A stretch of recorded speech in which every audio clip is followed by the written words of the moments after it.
The first time I saw him in that car, he didn't look like a child anymore. He was curled on the torn back seat, arms wrapped around his ribs, whispering through split lips, "Uncle, please help me." 6 years old, bones too sharp under bruised skin, eyes too hollow for his age. I reached out, but he flinched, like my hand was just another strike waiting to happen. That was when I called his parents. My voice was clipped, urgent. "He's here, alone, hurt." Their laughter spilled through the line. Distant waves, clinking glasses, the hollow joy of people who had abandoned their own blood.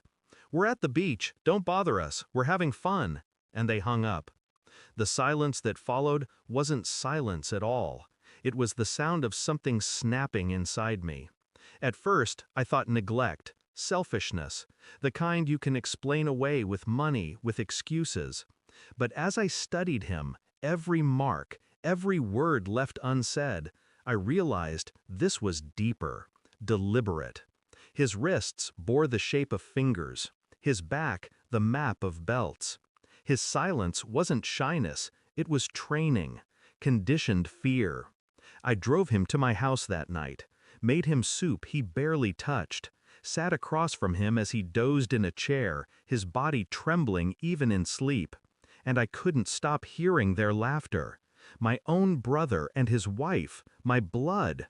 They had abandoned him to rot in that car, then mocked me for noticing. That was the betrayal. Not just against him, against me, against the very idea of family. And something inside me shifted. I wouldn't scream. I wouldn't beg them to care. I would make them choke on their own cruelty. I began collecting proof. Photos of the bruises, time-stamped. A doctor's report after a discreet visit to the clinic. My nephew's whispered confessions, recorded when he thought I wasn't listening. I checked school attendance, weeks of absences. Neighbors' testimonies. Yes, they saw him alone in the car for hours, days. I traced their financials next. Beach resorts, vacations, luxury meals, thousands spent on indulgence, while their son lived like a stray. I smiled at them when they called, said nothing when they mocked me for playing parent, pretended to believe their stories about him being clumsy and difficult. On the surface, I was compliant. Beneath it, I built a case sharp enough to sever every tie they thought unbreakable. The nights were hardest.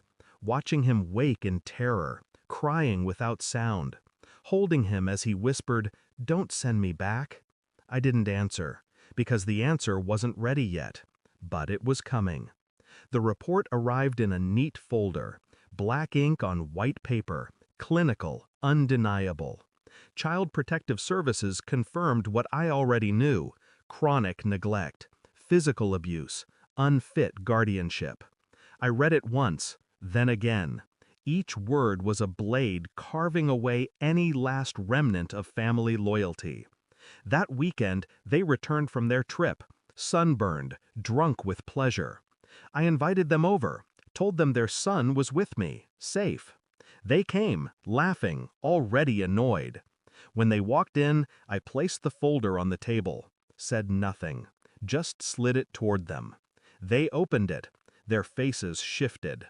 Mockery to confusion, confusion to dread.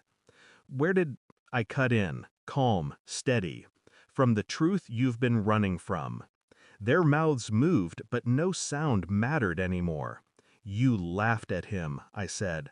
My voice was low, but it carried. "You laughed at your own child begging for help. You left him in a car to rot while you toasted at the beach." My brother tried to speak, excuses spilling. I didn't flinch. "This report goes to court tomorrow. Custody hearing. Evidence stacked so high your lawyers won't bother to climb it." His wife broke first. Tears, pleas, promises. I leaned back, hands folded. "No. You don't get redemption. You don't get him. You'll live knowing the child you abandoned calls someone else home." I didn't raise my voice. I didn't need to. Truth was louder than rage. That night, I tucked him into bed. My bed. He clutched the blanket like it was the first safe thing he'd ever known. I sat in the dark, listening to his breathing steady. My brother and his wife had lost more than custody. They had lost the illusion of power, of parenthood, of control. I felt no pity, only clarity.